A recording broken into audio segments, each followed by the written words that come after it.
Olá pessoal, tudo bem? Vamos dar continuidade ao estudo da relatividade restrita. Na videoaula de agora, eu vou falar para vocês sobre o momento relativístico de uma partícula e a energia relativística de uma partícula. Né? O que se altera em relação ao momento visto pela mecânica newtoniana e a energia vista pela mecânica newtoniana. Quais termos que a gente vai ter que adicionar e modificar em nossas equações, tá certo? Então vamos para o nosso quadro. Bom, então inicialmente eu trago aqui para vocês lembrarem, né, o que é a grandeza momento de uma partícula, né? Na mecânica newtoniana, o momento de uma partícula é definida pela massa da partícula vezes a velocidade que a partícula tem. Então nós vamos partir deste princípio, tá, para aplicar as nossas transformadas e assim por diante e chegar numa conclusão do momento relativístico. Então nós vamos fazer duas cogitações, né? Então a gente vai dizer que o nosso momento na mecânica relativística vai ter a mesma forma, né? Ou seja, vai ser proporcional à velocidade, só que a gente vai fazer uma modificação dizendo que a massa agora ela continua sendo um escalar, mas a gente vai admitir que esse valor ele possa ser variável, né? Ou seja, o que a gente vai dizer é que essa massa ela pode estar se modificando em relação a uma relação com a velocidade com que a partícula tem. Dependendo da velocidade que a partícula tem, ela vai apresentar um valor de massa. Tá? É isso que nós vamos cogitar agora. Então a gente vai escrever a nossa equação, sendo que a massa pode depender de V. Né? Então, observe que não vou colocar lá na nossa equação, o nosso momento ele vai ter um m, né? E essa nossa massa agora ela é uma função da velocidade. Né? Porque a nossa partícula está envolvendo só a velocidade, então a massa ela vai ser, a gente vai cogitar que ela pode ser uma função da nossa velocidade. Né? Dessa forma, a gente vai definir que o nosso momento relativístico de uma partícula, então a partícula, o momento de uma partícula agora, que é o relativístico e que é, a gente parte do princípio que é o verdadeiro, né, o da mecânica newtoniana ele é válido para velocidades baixas, a gente vai mostrar isso também, né? Só que a gente já viu que a mecânica newtoniana ela não é válida. Né? A gente deixou a mecânica newtoniana de lado e agora a gente diz, olha, o momento de uma partícula é definida por esta função aqui, aonde que a minha massa ela depende da velocidade com que a partícula tem. Tá certo? Então vejam, só para deixar claro aqui que não é a massa vezes a velocidade vezes o vetor velocidade, né? É a função da massa que ela depende da velocidade. Né? Se a gente encontrar que ela é independente, a gente vai fazer as contas e encontrar que ela é independente da velocidade, tudo bem. Aí a gente vai dizer, olha, para o momento, a mecânica newtoniana coincide com a mecânica relativística. Tá certo?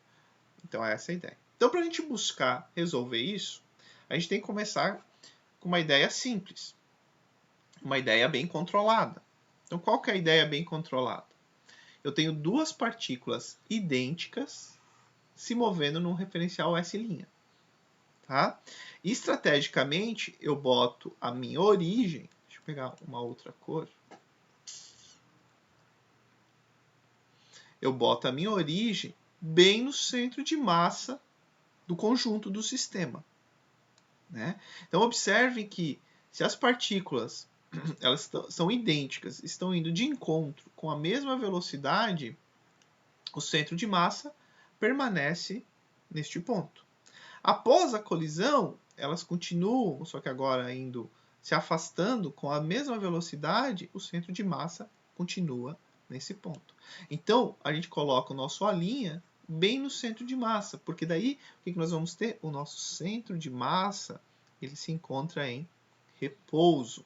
E isso é muito bom, né? Uma vez que a gente quer, né, que o momento relativístico, se o meu centro de massa ele está em repouso, então eu posso aplicar, né, o nosso momento mv. Agora a questão é como que vai ser em relação a outros referenciais.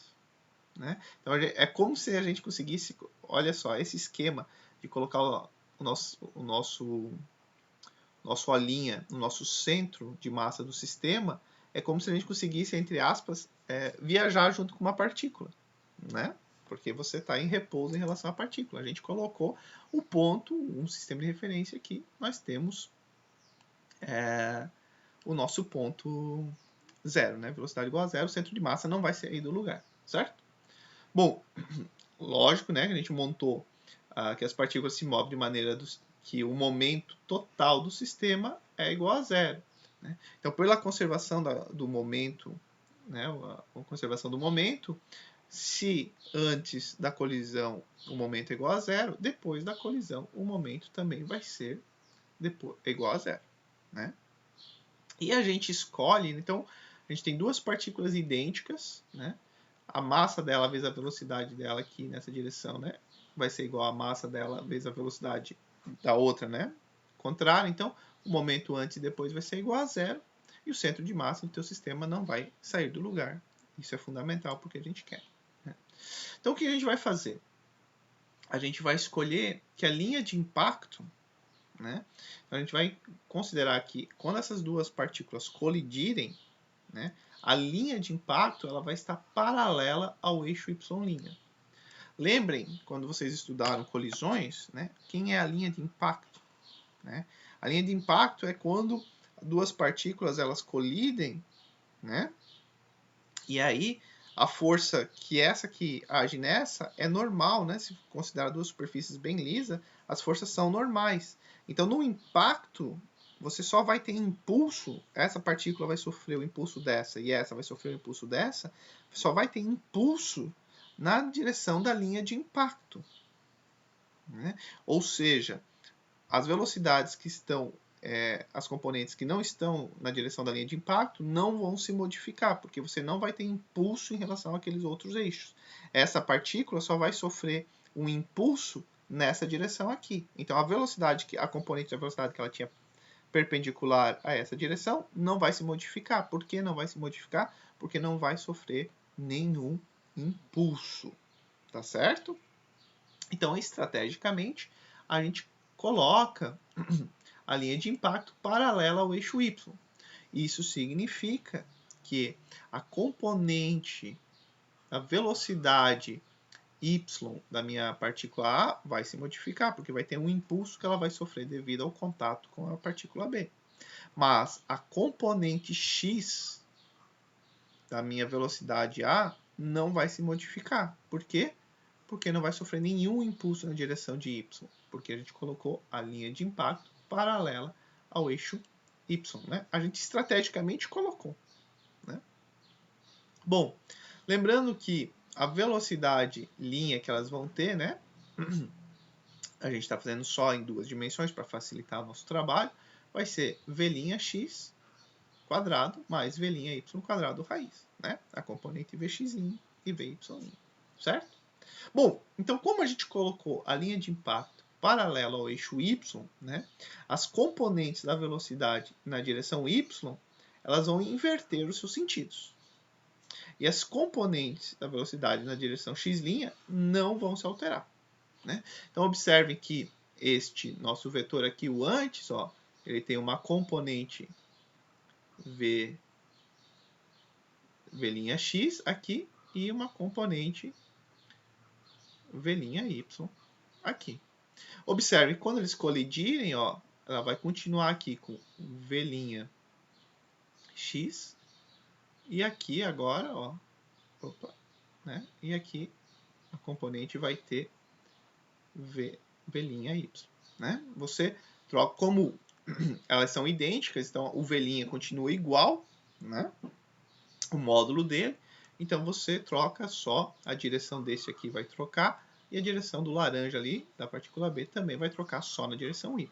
Por quê? Porque só há impulso na direção Y, tá bom? Bom, então ele pode fazer uma tabela que vai facilitar a nossa vida, né? Então, vamos pegar a nossa partícula A. Então, olhando a partícula A, antes ela tem uma velocidade v'x e depois ela continua com v'x, certo? Olha lá a nossa partícula, né? Tem uma velocidade v'x, continua com uma velocidade v'x, né? Em y, então, inicialmente vai ter uma velocidade vy', né, positiva, para cá, e depois ela vai ter um vy' negativo para cá. Né? Então, vamos ver aqui. V' y na direção y depois, é aí devido ao impulso causado pela partícula B menos V'y depois. Né? Quando a gente vai agora para a nossa partícula B, o que nós temos na partícula B? Menos Vx', né? Porque ela está para cá, não tem impulso na direção x, ela continua com menos Vx'. Em y, começa com menos Vy', termina com mais Vy'. Então, vamos olhar a nossa tabela. Né? Menos Vx' antes, menos Vx' depois. Menos Vy' antes, mais Vy' depois. Observem que que nós cogitamos que a nossa massa ela depende da velocidade, aqui não vai influenciar para o momento antes e depois ser igual a zero. Porque, observem só, vamos pegar o eixo x. Né? O mv vx' antes vai ser igual ao mv vx' depois. Então, só esse com esse aqui, o antes e o depois, já se cancelam. Eles vão ter a mesma velocidade, então se cancelam. E a partícula B também, em x fica fácil. Né? Vou pegar aqui, ó, MAV V'x, né? Então, e aí mais a componente do B, e aí depois do outro lado vai ser esse mesmo termo aqui. E a mesma coisa acontece B, o componente B aqui vai ser o mesmo do outro. Então a gente não precisa ficar desempenhando muito tempo aqui. Então já está certo que antes, no eixo x, o momento antes em relação ao eixo x é zero e depois igual a zero. Né? A mesma forma do nosso eixo y, tá? Observem que, como são partículas idênticas, né?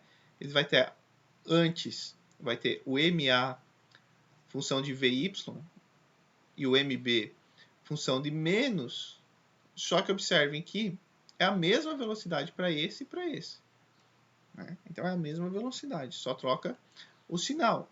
Então aquele M que depende de V vai ser o mesmo para os dois. E depois a mesma coisa, né? Só troca o sinal. Então beleza, para esse sistema diferencial é muito tranquilo de ver que independente da função mv, o momento total antes e depois é igual a zero. Perfeito? Perfeito.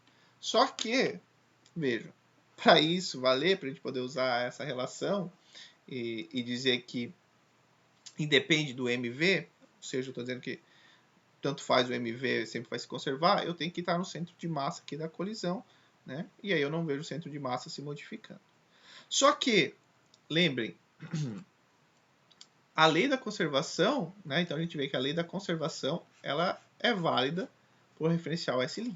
Né? A gente olhem aqui na tabela, dá uma pausada no vídeo, pense um pouquinho na tabela, vocês vão ver que a quantidade de movimento antes e depois para o eixo x e para o eixo y se mantém igual, que é igual a zero.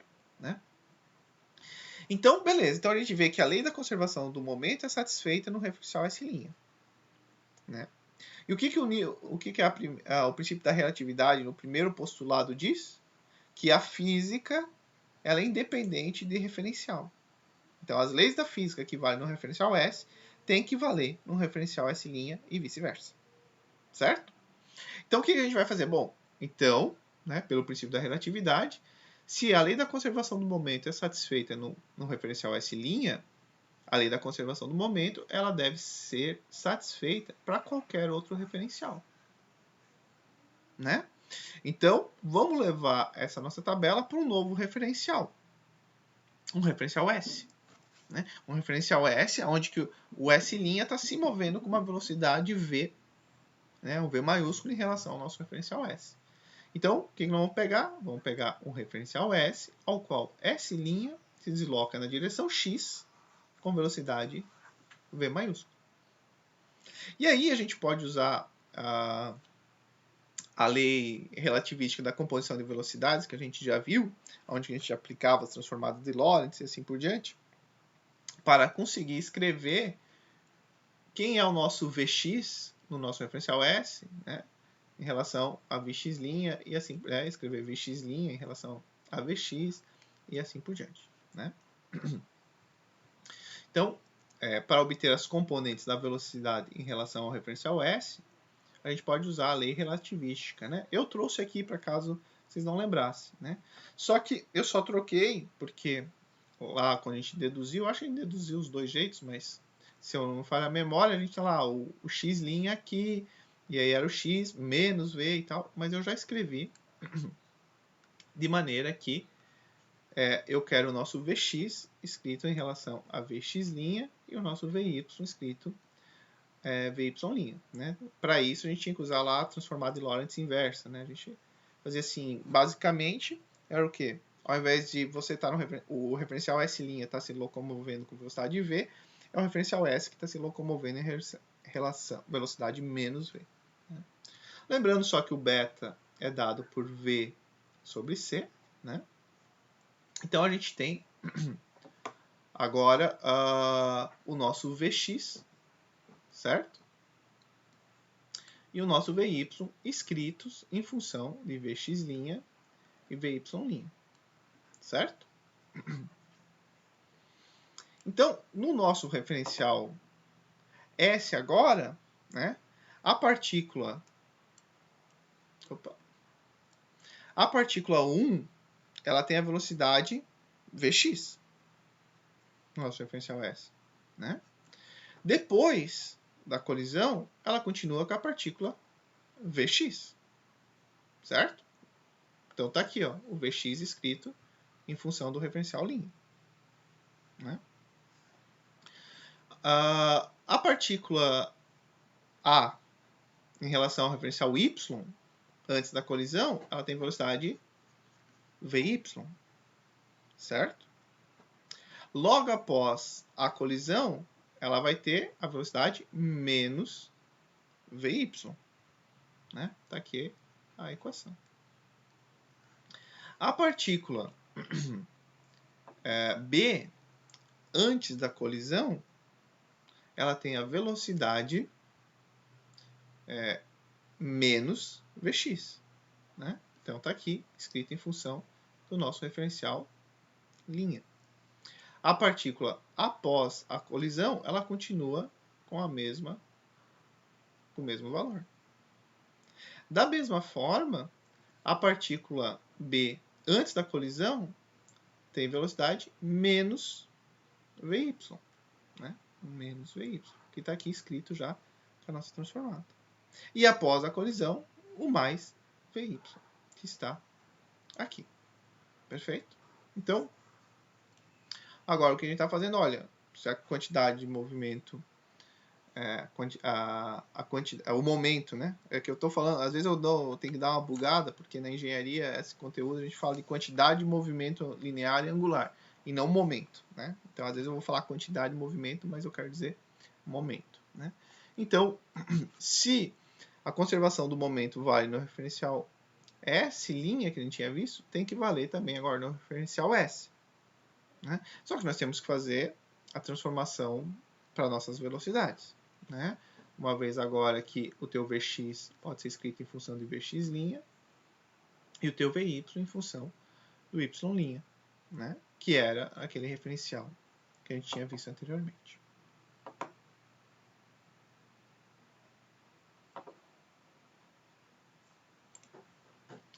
Bom, então aqui a gente já tem que começar a reparar uma coisa importante. Né? O módulo da velocidade da partícula A. Opa, cadê? Sim, vai descer. O módulo da partícula A, o VA, antes da colisão, vai ser o mesmo que depois da colisão. Né? Quem que é o VA? É a velocidade da partícula A em relação ao referencial S. Agora, né? Em relação ao referencial S.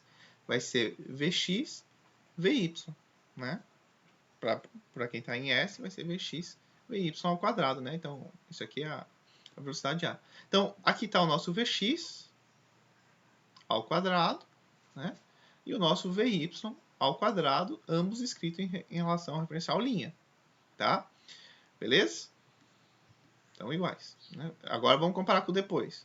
O Vx não muda, então está igual.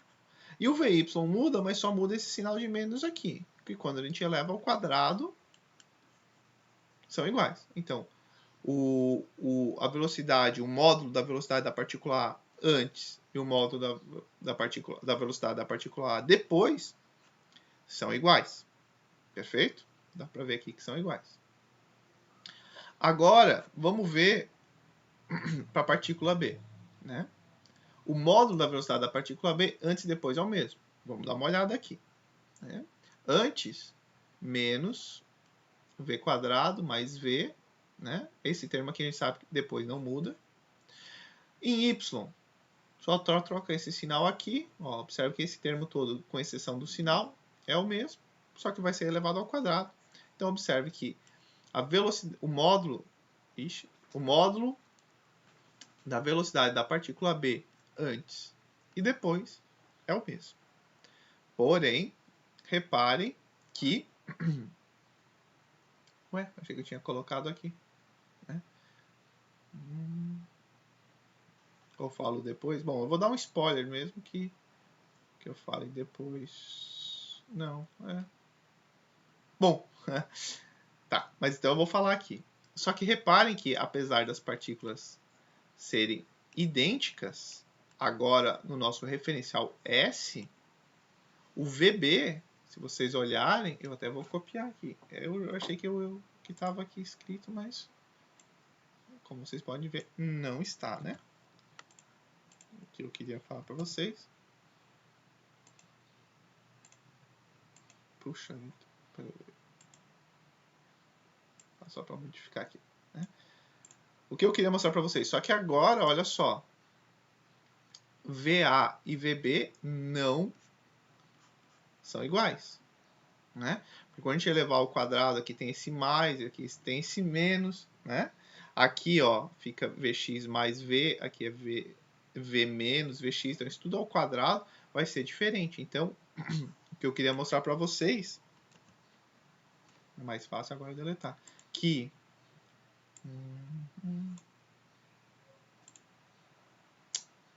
Tá, deixa assim. Depois eu arrumo. Né? Mas o que eu queria mostrar para vocês que VA agora é diferente de VB. Mesmo sendo partículas idênticas. Né? No referencial S, VA é diferente de VB.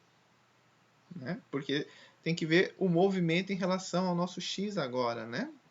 O movimento relativo do nosso referencial S'. Então, ele modifica tudo.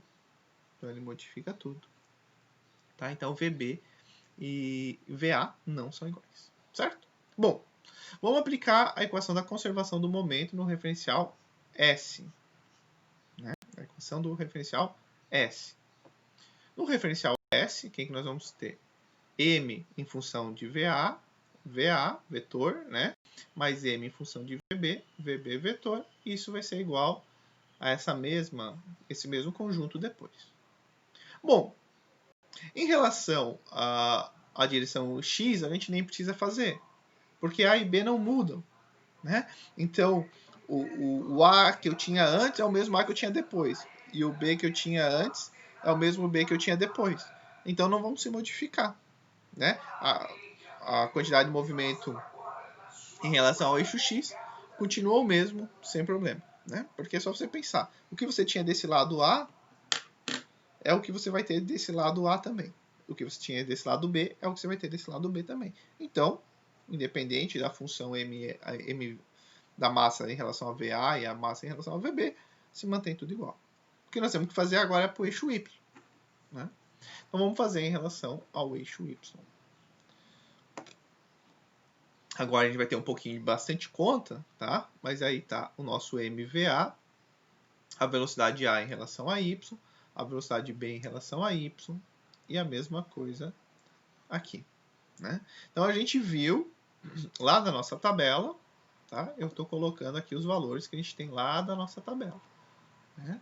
Tá aqui ó, o M, deixa eu vir aqui, o nosso M, o VAY, né? Escrito em função do nosso Y' e X', A mesma coisa aqui o nosso VBY, né? Observe que troca esse sinal aqui de menos, ó, aqui tem que chamar a atenção, troca esse sinal de menos e troca esse sinal de menos aqui também, né? Por quê? Porque o teu Vx', ele é negativo. Isso eu acabei não discutindo, devia ter discutido, né? Por que que troca esse sinal? Esqueci de falar aqui na hora, né? Por que troca esse sinal de menos aqui? Né? Porque esse termo aqui é negativo, antes e depois, certo? Se vocês olharem em cima, né? Esse aqui em cima, ó, VY, esse em cima é igual, ó. Só que no denominador muda, porque o Vx' entra aqui, ó, alterando, ó, tá certo? Então, isso era importante. Eu esqueci de me falar aqui na tabela, mas ainda bem que eu lembrei depois, né? E mesma coisa, aqui agora eu coloquei o valor, né, do VA depois Y, né? E o VA e o VB depois Y, certo? Então, todo mundo que está em relação a MVA tem esse denominador aqui, quem está em Y tem esse outro denominador, né? Então, e o numerador aqui, eles são iguais para o A e para o B. Então, a gente soma, né? Ó, esse 2 aqui cancela com esse aqui some com esse aqui, e o VY' some com esse aqui, né? Por quê, né? Olha só, este termo aqui, ó, é igual a esse termo aqui, só com o sinal trocado. Aí quando ele vem para cá, ele vai para lá somando. E a mesma coisa acontece aqui, tá bom? E a gente chega numa relação que diz que a massa em função de VA dividido pela massa em função de VB é dada por esta relação aqui, dividida por esta relação aqui, tá? E aí da transformada de Lorentz para as velocidades, para as componentes das velocidades, existe uma relação, porque agora qual que é o desafio?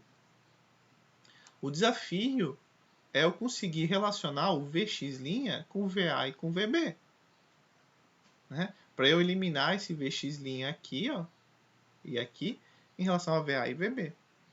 Aí das transformadas de Lorentz para velocidade ali, né, para componente das velocidades, existe uma relação. Se você pegar e fazer uma manipulação matemática das relações, que vai dar esta relação aqui, né? E aí o legal dessa relação aqui, que a gente consegue relacionar, por exemplo, o nosso VA com o Vx' e assim por diante, né? Eu vou fazer essa matemática toda aqui, né? Nós podíamos simplesmente chegar aqui, aplicar essa relação, né? Dá para ver, olha só. Se vocês repararem... e aqui... Não, tudo bem. Dá para ver que, olha só, nós temos... Opa, fugiu aqui, né? O x' aqui. Se vocês separarem, olha, aqui nós temos 1 menos Vx', parará, e 1 mais Vx', e nós temos um menos aqui, temos o mais, é bem parecido, né? Bem parecido. Tudo bem? Então a gente vai fazer o quê? Nós vamos pegar agora e vamos mostrar, né? Vamos provar essa relação aqui, né? Vamos provar essa relação e vamos ver se a gente consegue resolver este nosso problema, tá? Bom, então o que eu vou fazer aqui, nós podíamos simplesmente pegar essa relação e jogar lá e resolver, né? Mas não, eu quero pegar e quero mostrar como, da onde vem essa relação. Então a gente parte do princípio, olha, opa, cadê a caneta? 1 menos v quadrado, que é a velocidade em relação referente ao s, sobre c quadrado, eu posso escrever como 1, aqui está o nosso v quadrado, vx quadrado, vy quadrado. Lembra, eu quero buscar uma relação do v no referencial s com o nosso x', para chegar nessa relação aqui, para poder jogar essa relação lá. É isso que a gente quer, tá bom? Então vamos ter que usar um pouco da nossa matemática. Então, o que eu fiz? Vou lá, tiro o mínimo, né? Então fica c quadrado, o nosso c quadrado fica aqui em evidência, eu estou abrindo isso aqui, né? O nosso Vx ao quadrado eu posso escrever em função de Vx', e o nosso Vy eu posso escrever em função de Vy', tá certo? Vejam, eu tiro o mínimo aqui desses três termos, desse e desse, e aí eu posso colocar esse termo todo lá em evidência junto com o c quadrado, e aí eu chamo de A. Tudo bem? Então, vamos chamar esse nosso termo de A. Mas observe que isso aqui é 1 sobre esse nosso termo aqui, né? Beleza? E agora o que a gente vai fazer? Vamos, só deixar claro aqui, ó. Esse termo aqui é 1 sobre A. Peraí. Do jeito que está aqui... Ah, meu Deus, me ajuda, caneta. Do jeito que está aqui, está parecendo que é esse termo pequeno que é o A, né? Então, na verdade, deixa eu fazer diferente. Vou fazer, ó. 1 que multiplica...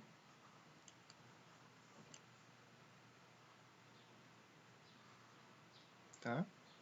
E aí, quem é o A é esse nosso termo aqui. É só para não ficar carregando ele. Tá? Então, esse aqui é o nosso termo A. Tá? E aí fica A sobre C quadrado. Bom, aqui veio do mínimo, né? Esse aqui veio do nosso mínimo.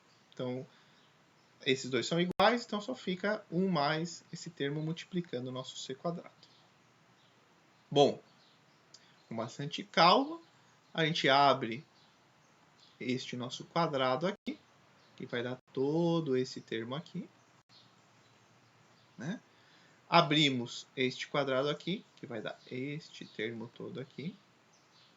E este aqui é mais simples, né? Porque nós temos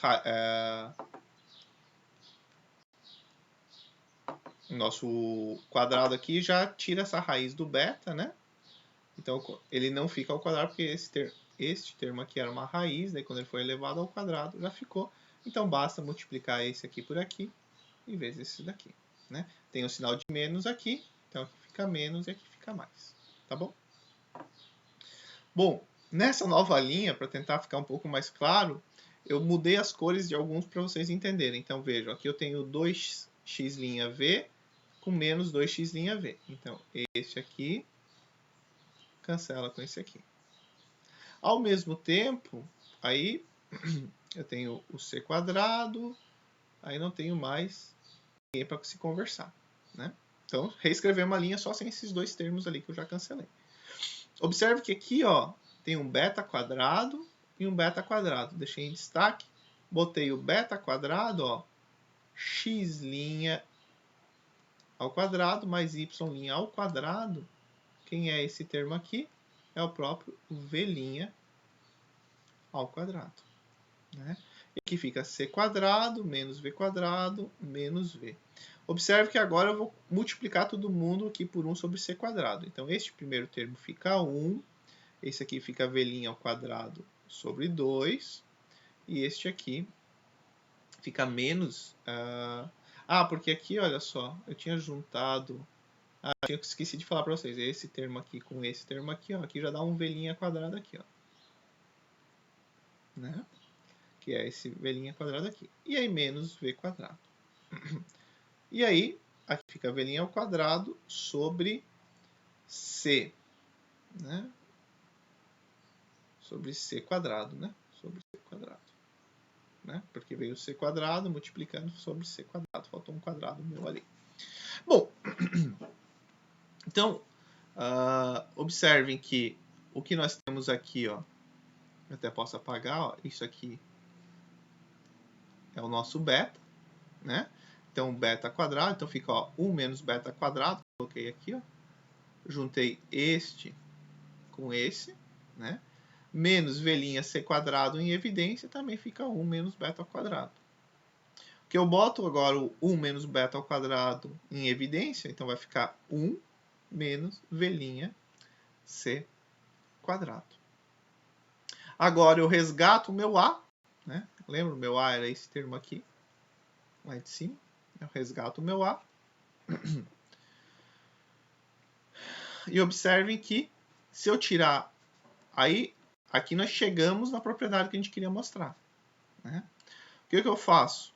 Agora eu vou tirar a raiz deste lado aqui, ó, boto a raiz aqui, e aí eu elimino esse quadrado aqui, e ficamos com esta raiz aqui. Tá certo? Só tirei a raiz dos dois lados.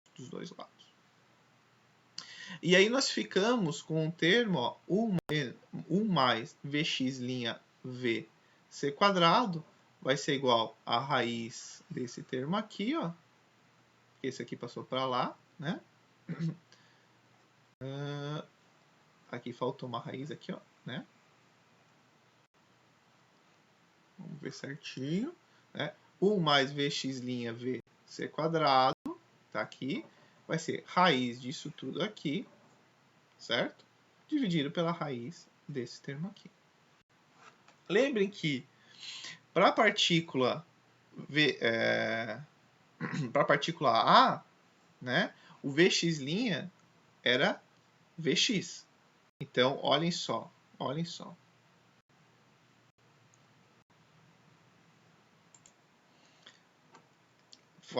Falta um quadrado aqui também, né? Pera aí, onde que tá?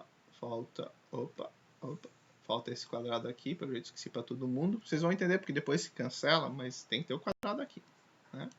Então, quadrado aqui. Então vejam que o Vx' para a partícula A, ele é Vx. Então, esse aqui fica Vx', beleza? Esse aqui não muda nada. Aqui, Vx' também é o V', né? O V' ao quadrado. E aqui fica menos também. Aqui é o nosso, olha só, o V é o nosso VA. O VA da partícula A. Que a gente viu que VA não é igual a VB, né? Já para a partícula B, a gente sabe que o nosso V'x era menos V'x. Lembra a direção que está vindo? Então, aqui é menos. Então, aqui fica menos. E aqui não se modifica nada, só que aqui é o nosso VB. Né? Então, esse é o nosso VB.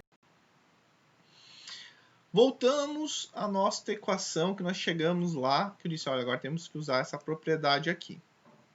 Então, toda essa conta, vejam, toda aquela conta que a gente fez foi para mostrar esta relação aqui que eu queria mostrar para vocês. Eu podia ter partido já usando ela direto aqui, mas eu achei melhor mostrar da onde ela vem. Tá certo? Então, a gente chega, então, a partir desta equação que eu circulei em vermelho, a gente chega nesta relação aqui,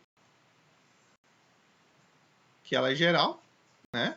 Quando eu aplico na minha partícula A, eu vejo que o nosso A é o Vx', então aqui está a velocidade da partícula A.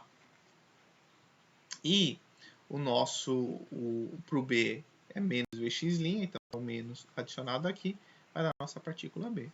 Por que eu queria fazer isso? Porque, olha só, a massa, a função da massa vezes a velocidade, olha ali, a massa em função da velocidade de A e a massa em função da velocidade B, a razão desses dois, era igual a 1 mais Vx' ao quadrado, C quadrado, dividido por 1 menos Vx', C quadrado. Horas. Então, no numerador, eu tenho esse termo aqui, que eu vou substituir por esse termo aqui.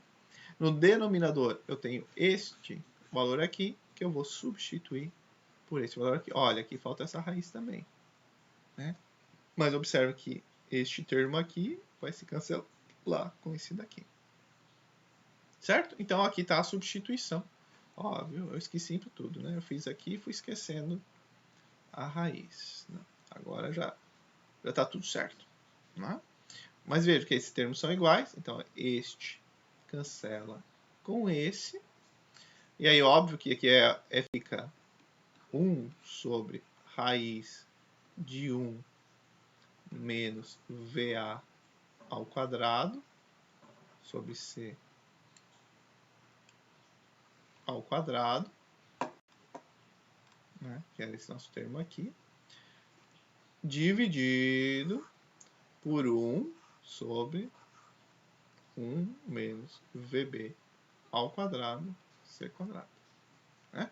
E aí, óbvio que este dividido por este é igual a multiplicando, trocando, invertendo, né? E aí a gente chega na solução, que é a relação das massas, que elas são em função da velocidade, pode ser escrito dessa maneira, multiplicando aqui e aqui, nós chegamos nessa relação, né, que eu reescrevi bonitinho aqui, digitei. Né? Ou seja, a massa em função da velocidade A vai ser igual a raiz de 1 menos a velocidade da partícula A sobre C ao quadrado. Vai ser igual a massa da partícula, a massa em função da velocidade B da partícula, raiz de 1 menos VB ao quadrado. Né? Então, observem que a gente tinha visto que VA era diferente de VB, lembrem? Que até eu disse, olha, eu queria ter mostrado para vocês, esqueci de mostrar para vocês. Então, VA é diferente de VB. Então, se VA é diferente de VB, e este termo aqui, ó, né? Então, este termo aqui, ó, vai ser diferente desse termo aqui. Ou seja, realmente nós estávamos certo em não considerar a massa como uma constante. Porque se este valor é diferente deste, e as partículas eram idênticas, são idênticas, lembra? Esse valor vai ter que ser diferente desse. Né? Então, é um dos efeitos da relatividade. Certo? Então, só que vejam que há uma relação que MVA, VB, VA aqui, em função de VB, em função de VB. Se a minha velocidade, se as partículas tivessem velocidades diferentes, em vez de ser VB, fosse VC, fosse VD, fosse VF, sairia nessa mesma relação aqui. Então, o que a gente pode escrever? Olha, M em função de VA vai ser 1 menos raiz de 1 menos VA sobre C ao quadrado. Vai ser igual a M em função de VB, raiz de 1 menos VB sobre C ao quadrado, que vai ser igual a uma massa em função de uma velocidade que eu não sei, 1 menos a velocidade da partícula sobre C, tudo isso ao quadrado. Certo? E vejam que isso vale também se eu tiver uma partícula vindo com uma velocidade V e ela encontra uma partícula idêntica parada, né, e colide, também vai valer. Então vai ser a massa em função da velocidade, que é a velocidade da partícula, a massa vezes em função da velocidade quando é zero, né? A velocidade dela é zero, então esse termo aqui, né, este termo aqui, ó, vai a zero, e a gente acha o nosso M0, que nós vamos chamar de massa de repouso. Né? A massa de repouso é o próprio valor de mv obtido, né, da função mv, a função da massa que depende de velocidade, quando a partícula está em repouso. Né? Então vejam que a massa que a gente mede para nós quando as velocidades são no nosso dia a dia, né? Esse termo aqui, ó, é praticamente quanto? É praticamente 1, né? Porque a velocidade é muito menor que a velocidade da luz. Isso aqui é o quadrado. Né? A gente podia fazer até a expansão, mas dá para olhar sem fazer a expansão também em séries de Taylor. Que esse termo vai muito próximo, né? A nossa massa para baixas velocidades, para velocidades do nosso dia a dia, é a própria massa de repouso. Né? Só que a massa de um objeto que está próximo da velocidade da luz já é diferente. Né? Então, agora que a gente tem a nossa massa de repouso, a gente pode encontrar a nossa... Então, a massa em função da velocidade vai ser dada pela massa de repouso da tua partícula, né, que é a massa que ela tem quando a velocidade dela é zero, dividido pela raiz de 1 menos a velocidade dela c quadrado. E aí, agora a gente descobriu qual que é essa nossa função, a função da massa, que depende da nossa velocidade, e aí nós podemos substituir lá no começo, quando a gente disse, olha, nosso momento relativístico é proporcional à velocidade da partícula, só que agora a nossa massa ela não é constante, ela depende da velocidade. Nós achamos a dependência da massa com a velocidade, e aí nós temos o nosso momento relativístico. Né? Então, o momento de uma partícula é dada pela massa de repouso da partícula, né? 1 menos V sobre C ao quadrado. Né? Então, de novo, né? Para velocidades muito altas, este termo aqui vai para 1, e aí nós temos que o momento dado pela equação de Newton é o mesmo, né? Massa vezes a velocidade. Né? Só que agora para velocidades, quando as velocidades começam a ficar altas, a gente precisa levar em consideração este termo aqui. Né? Aí vai ser dada a massa de repouso dividido 1 sobre a velocidade que a tua partícula tem sobre C, isso tudo, esse termo todo ao quadrado, né? Vai dar o nosso momento relativístico. Pronto. Né? Chegamos qual que é o momento de uma partícula. Essa é a grandeza correta do momento. Né? Vejo que para velocidades baixas é mv, para velocidades nossas do dia a dia. Então, por isso que a mecânica newtoniana ela ainda é usada e funciona bem. Né? Mas para objetos que têm velocidades muito altas, aí o momento de uma partícula com velocidade muito alta já não é mais mv. Ela é dada pela massa de repouso, você tem que saber a massa de repouso da partícula, né? E aí usar esse nosso termo aqui, certo? Então esse é o momento relativístico de uma partícula de massa m0, né? Visto para nós que estamos aqui vendo a nossa partícula, certo? Bom, então agora que a gente sabe o momento de uma partícula, nós vamos ver a energia relativística. Então qual que é? Então a gente viu que o momento da partícula se modifica. Então como que isso modifica a energia? Tá certo? Bom, veja, a segunda lei de Newton, né, ela é válida na relatividade, só que a única questão é que nós temos que usar o nosso momento relativístico. Né? O que diz a segunda lei de Newton? Que a força é igual à variação do momento no tempo. Né? Então, o que a gente tem que fazer agora é aplicar isso aqui, só que nós temos que usar o nosso momento relativístico que a gente acabou de calcular. Né? Se vocês lembrarem, a potência de uma força é dada pelo escalar da força vezes a velocidade. Né? O que é a potência? Né? É o trabalho entregue no tempo. Né? É a variação do trabalho da energia que está sendo entregue no tempo. E vejam que se vocês lembrar o princípio do trabalho e energia, né? O que o trabalho faz? Ele modifica a energia cinética.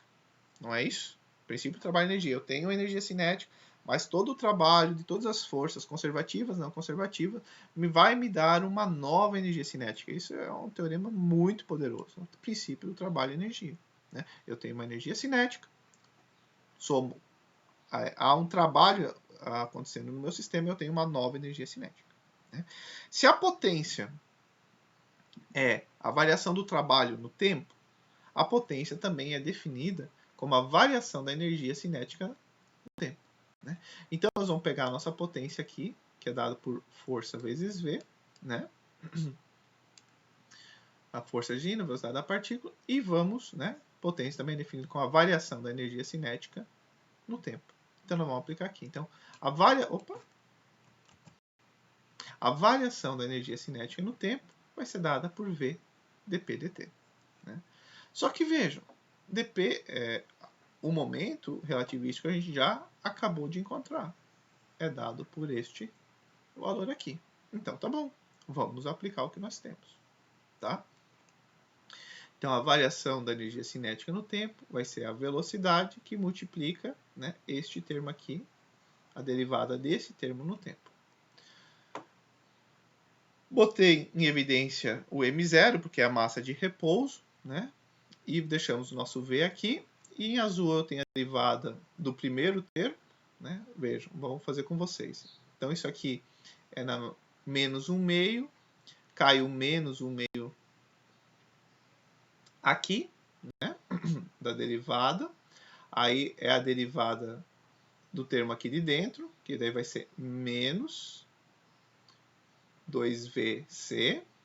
E aí a derivada, porque o menos vem daqui, e aí a derivada desse termo aqui, né? A derivada do argumento, que daí vai ser 2VC, e aí dentro dele 1 sobre C dV dt. Né? Regra da cadeia full aqui, né?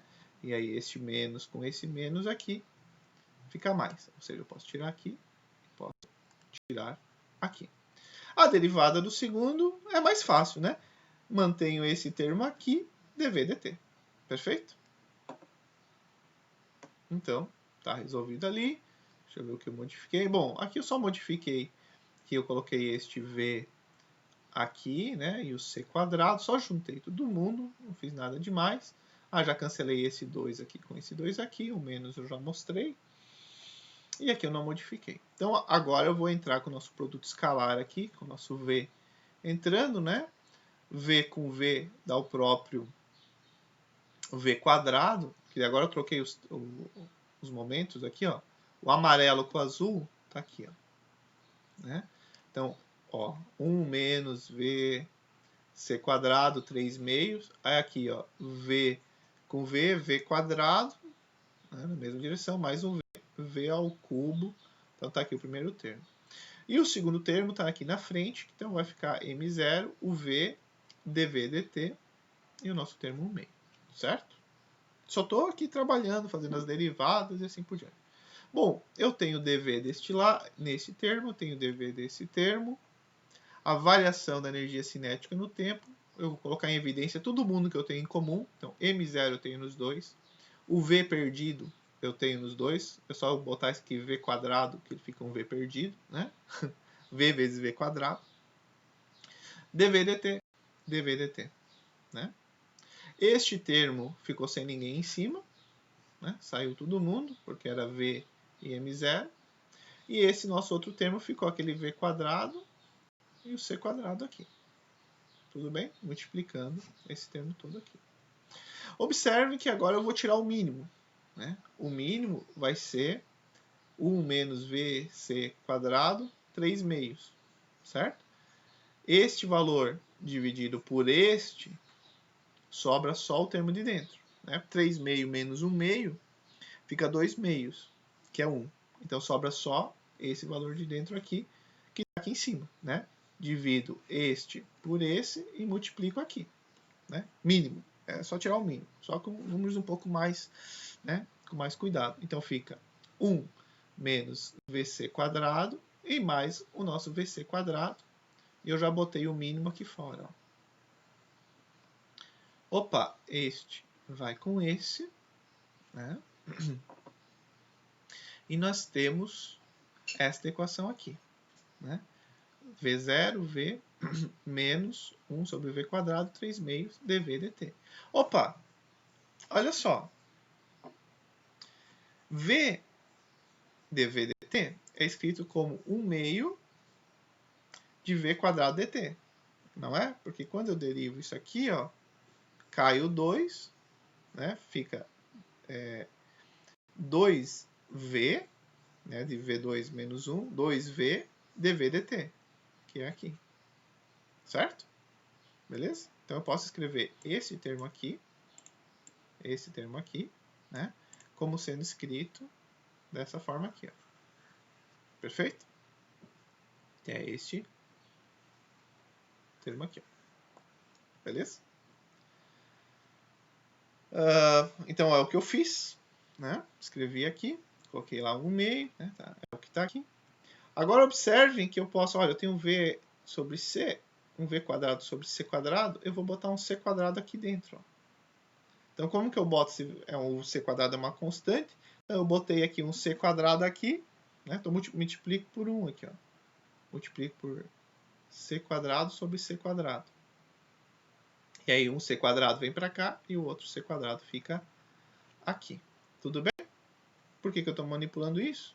Porque eu observo que esse termo todo em azul é a derivada no tempo desse termo que está aqui em rosa.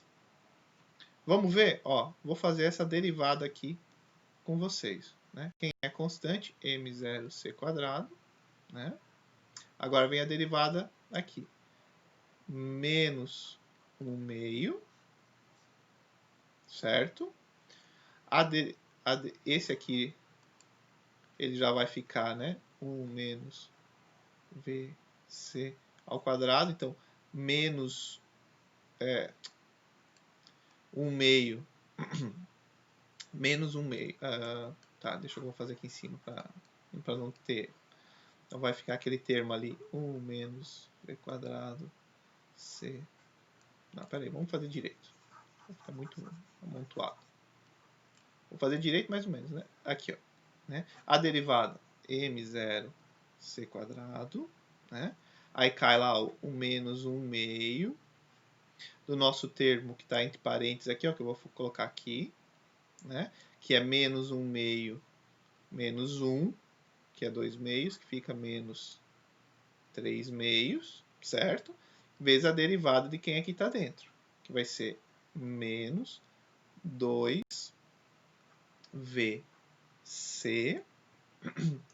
vezes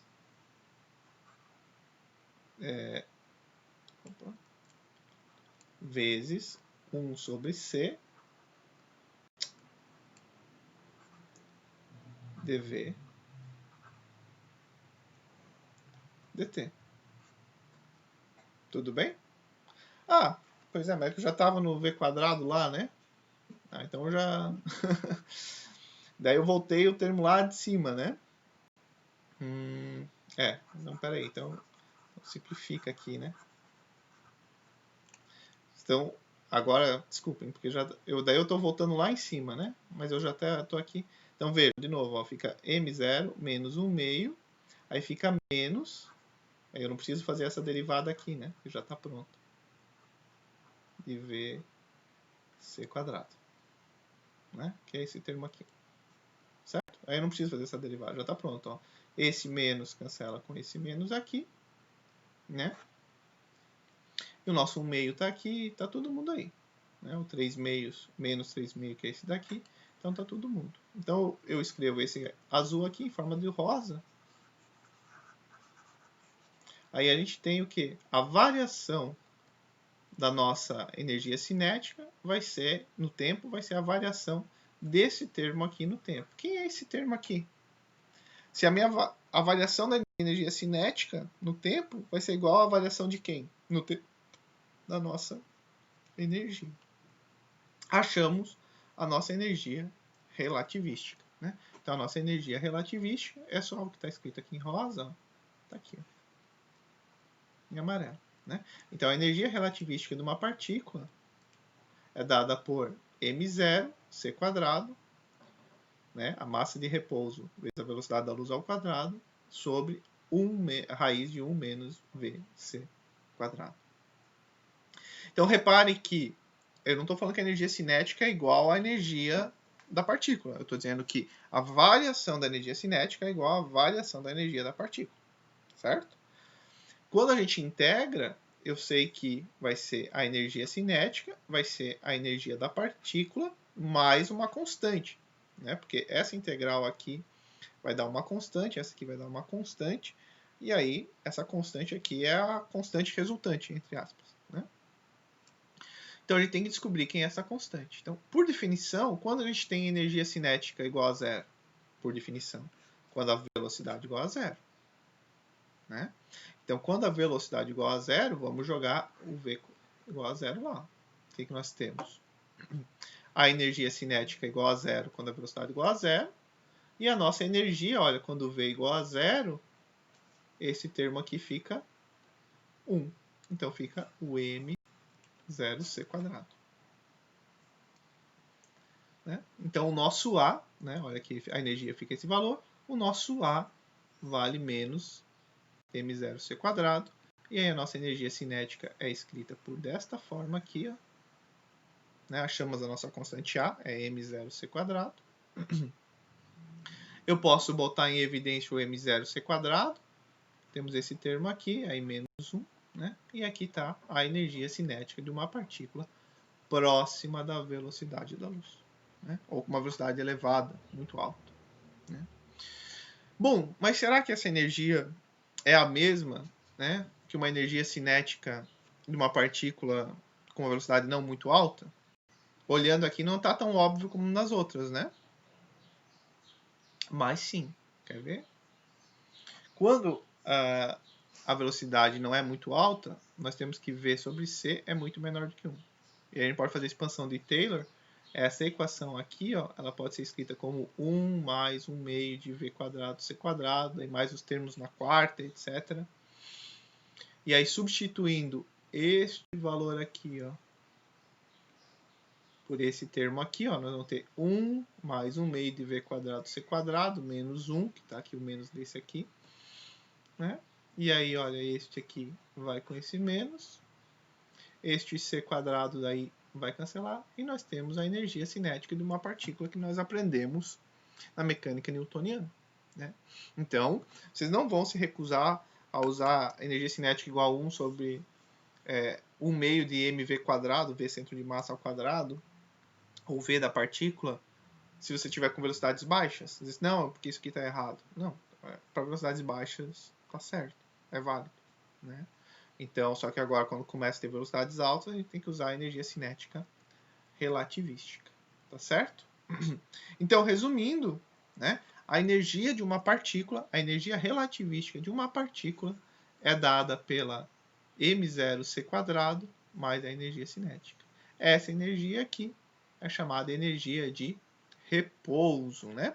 Que é muito conhecida, né? Todo mundo que bota aí né, o mc², né, o m0c², é a energia de repouso de uma partícula, né? Então, a energia total da partícula é a energia cinética da partícula mais a energia de repouso da partícula, tá bom? Bom, a gente pode escrever a energia em função também do momento da partícula. A gente chegou que o momento da partícula é m0 sobre raiz de 1 menos vc², v, né?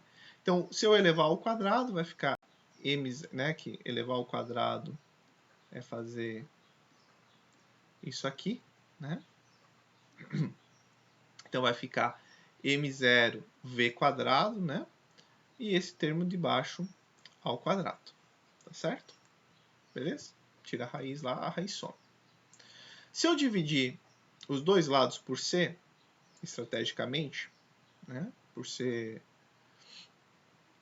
quadrado, então eu peguei isso aqui, ó, dividi por c², logo eu dividi por c² aqui também. Por quê? Porque olha só, eu quero deixar esse aqui parecido com esse aqui. Então o que eu posso fazer? Eu somo 1 e diminuo 1. Porque daí quando eu somar, olha, somar 1 e diminuir 1, eu vou buscar esse termo aqui, né? Então eu somei 1 e diminui 1, ou seja, eu somei 0. Né? Então eu botei c² dos dois lados, tudo porque eu estou querendo fazer um negócio. Então observe que quando eu faço isso, e agora eu abro, aqui fica vc² menos 1, né? E aqui fica só o m0, esse termo aqui de baixo. Mas observe, está quase, então eu multiplico por menos 1. Se eu multiplicar por menos 1, eu troco essa ordem aqui e eu tenho os dois iguais. Né? Então, multipliquei por menos 1. Então, olha só, esse termo ficou igual a este termo aqui. Né?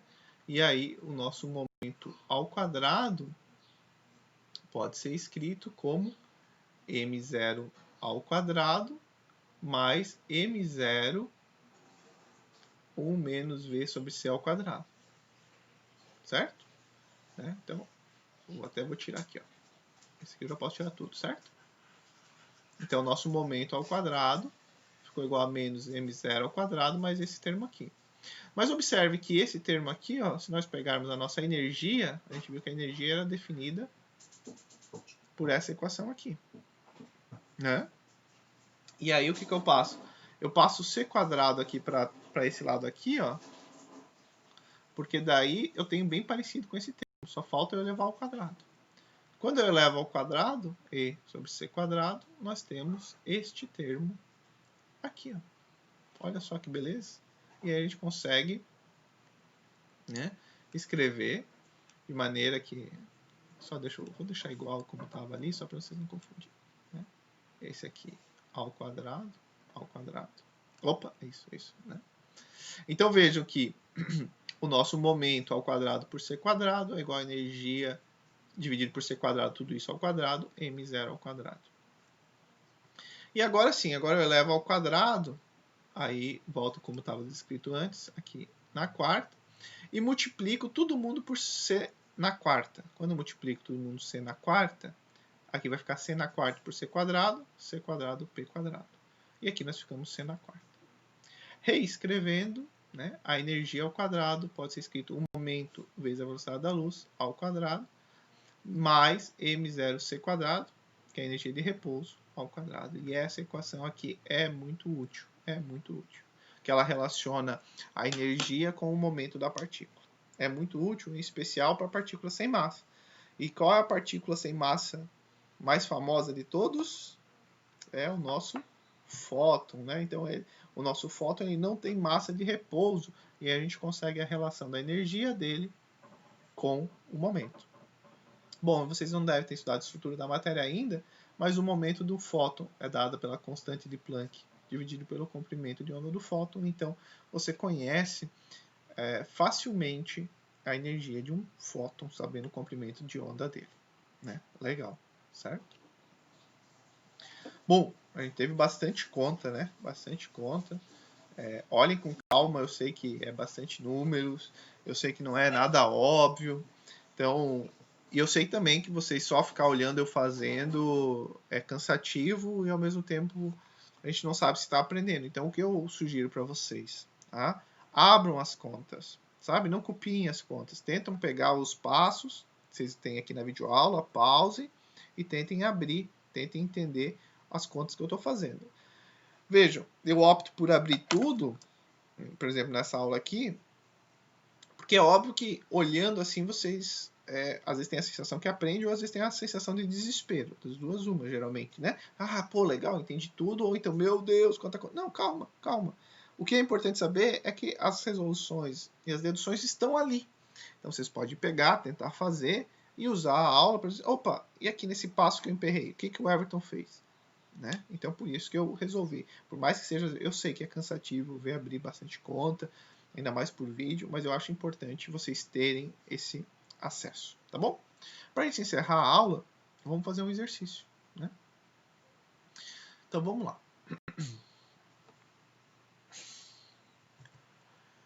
Ai, cansei. Vamos lá. Uma partícula de massa 2 MeV por c quadrado, então vê que ele já dá a massa em relação a c quadrado, e energia cinética de 3 megaelectronvolts, né? A gente fala MeV, né? Mas é megaelectronvolts, mas eu vou ficar falando MeV, tá bom? Com uma partícula estacionária. E daí tem uma partícula de massa de 2 MeV por c quadrado e ela tem uma energia cinética de 3 MeV. E ela colide com uma partícula que está em repouso, né, estacionária, que tem massa de repouso de 4 MeV por c quadrado. Certo? Depois da colisão, as duas partículas elas ficam juntas. Né? Então, tem uma partícula parada, vem uma com uma velocidade, uma energia cinética, colide, e depois que elas colidem, elas vão embora juntas. Tá bom?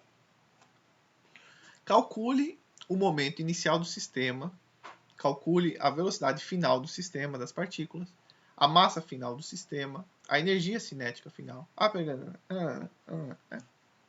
Não precisamos ler tudo, vamos por partes. Né? Vamos para a primeira. Qual é o momento inicial do sistema? O momento inicial do sistema é só o momento da partícula 1. Né? Por quê? Porque a partícula 2 está em repouso. E a gente viu, né, que o momento é dado por m0, né, raiz de 1 menos v quadrado c quadrado, v. Né? Então a partícula 1 está em repouso, então nós precisamos, né, o momento inicial do sistema é o momento da partícula 1. Né? E a gente consegue obter o momento da partícula 1 através da energia dela. Né? A gente sabe que a energia da partícula 1 vai ser igual ao momento dela, c ao quadrado, mais a massa de repouso dela, c quadrado ao quadrado. Né? Bom, quem que é a energia 1 da partícula? É a energia cinética dela mais a energia de repouso dela. Certo? Então aqui nós temos, era 3, a energia 3 MeV, a massa de repouso dela é 2 sobre c quadrado, ó, então c quadrado aqui. Então a energia que a partícula 1 tem inicialmente é de 5 megaelectronvolts, MeV.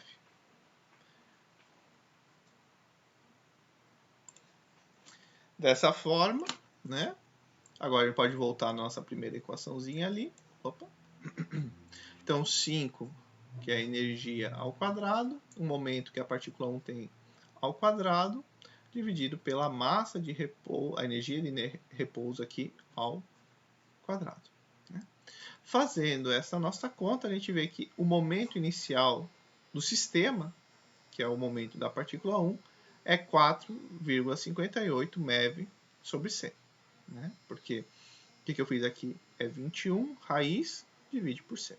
Tá bom? Então essa é a letra A. O que a letra B pergunta? A velocidade final do sistema das duas partículas.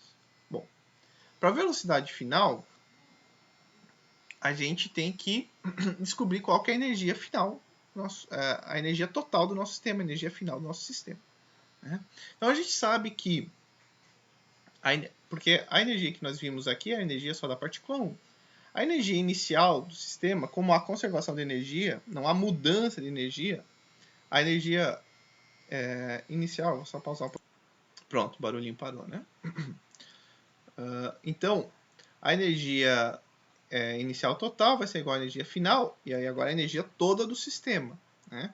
Qual a energia toda do sistema? A energia que nós já calculamos da partícula 1, mais a energia da partícula 2, né? Que é a massa de a energia de repouso dela. Então, essa é a energia inicial, antes da colisão, mas a gente está dizendo que a energia se conserva, então também vai ser igual após a colisão. Logo, a energia do sistema inicial e final é de 9 MeV. O momento também se conserva. A quantidade de momento, o momento também se conserva. E aqui, bem importante, vai ajudar vocês a resolver alguns exercícios, tá? Bem importante. É achar essa relação aqui, ó. O momento é dado por M0, né? Este termo aqui, ó, observe que a energia também é dada por esse termo aqui. Só tem a diferença do C quadrado aqui e o V aqui. Né? Então, energia por C quadrado dá este termo aqui, que é este próprio, deixa eu apagar aqui, que é esse próprio termo aqui. E aí a gente consegue descobrir a velocidade do nosso sistema, que é das duas partículas juntas, através da energia e do momento. Tá? Tá aqui, ó. Então, qual que é o momento? É o momento, ele se conserva, é o mesmo momento de uma única partícula, é o conjunto, então é 4,58C. A energia total do sistema também não se modifica, é 9 por C na quarta. Não, por C, o que eu fiz aqui? C quadrado, né? Eu risquei aqui, ó. É esse, com esse aqui, com C, né? Logo, a velocidade que o nosso conjunto das duas partículas vão ter é de 0,509C. Tá? Então, essa é a velocidade que as duas partículas juntas terão. Vamos para a letra C. Qual é a massa final do sistema? Né? Então, agora a gente tem que ver o seguinte. Qual é a massa final do sistema? Bom, vamos pegar nossa equação.